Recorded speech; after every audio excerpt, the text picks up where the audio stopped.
Guys, ഞാനേ അമ്മയൊരു ചക്ക എന്തോ ഇത് അടത്തിയപ്പോ ഞാൻ പറഞ്ഞ അമ്മയുടെ അടുത്ത് നല്ല മണം വരുന്നുണ്ട്. അപ്പൊ അമ്മ ഇത് പച്ചച്ചക്കയാ, അതുകൊണ്ടാ മണം വരുന്നത്. അപ്പൊ ഞാൻ പറഞ്ഞത് പഴുത്ത ചക്ക ആയിരിക്കും മിക്കവാറും. ഞങ്ങള് ടൊന്നും പറഞ്ഞ് രണ്ടു വെട്ട് കൊടുത്തപ്പോഴത്തേക്ക് അത് പഴുത്ത ചക്കയായിരുന്നേ. പച്ചച്ചക്ക വേവിച്ച് അതിന്റെ നമ്മള് പഴുത്ത ചക്ക നമ്മൾ വരട്ടിയെടുക്കാൻ പോവാണ്. നമ്മള് പഴുത്ത ചക്ക പോവാം.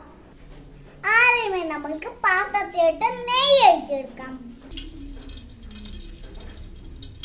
അരിഞ്ഞു വെച്ചേക്കുന്ന ചക്ക നമുക്ക് കുരുകുരാന്ന് അരിഞ്ഞു വെച്ചേക്കുന്ന ചക്ക നമുക്ക് ഇനി അത് എടുത്താവേ.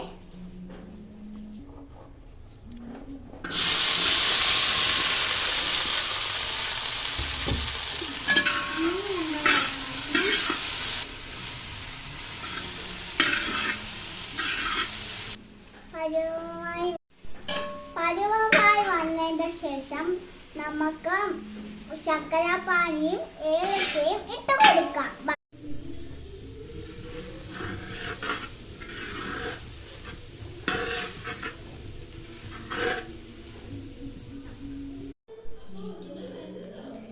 എന്റെ ചക്ക വരട്ടിയെടുത്തത് വന്നിട്ടുണ്ട്. ഇതാണ് കാണാൻ നമ്മുടെ നാട്ടിലൊക്കെ വരുന്നത്. നിങ്ങളുടെ നാട്ടിൽ എങ്ങനെ വരുന്നതെന്ന് പറയാവേ.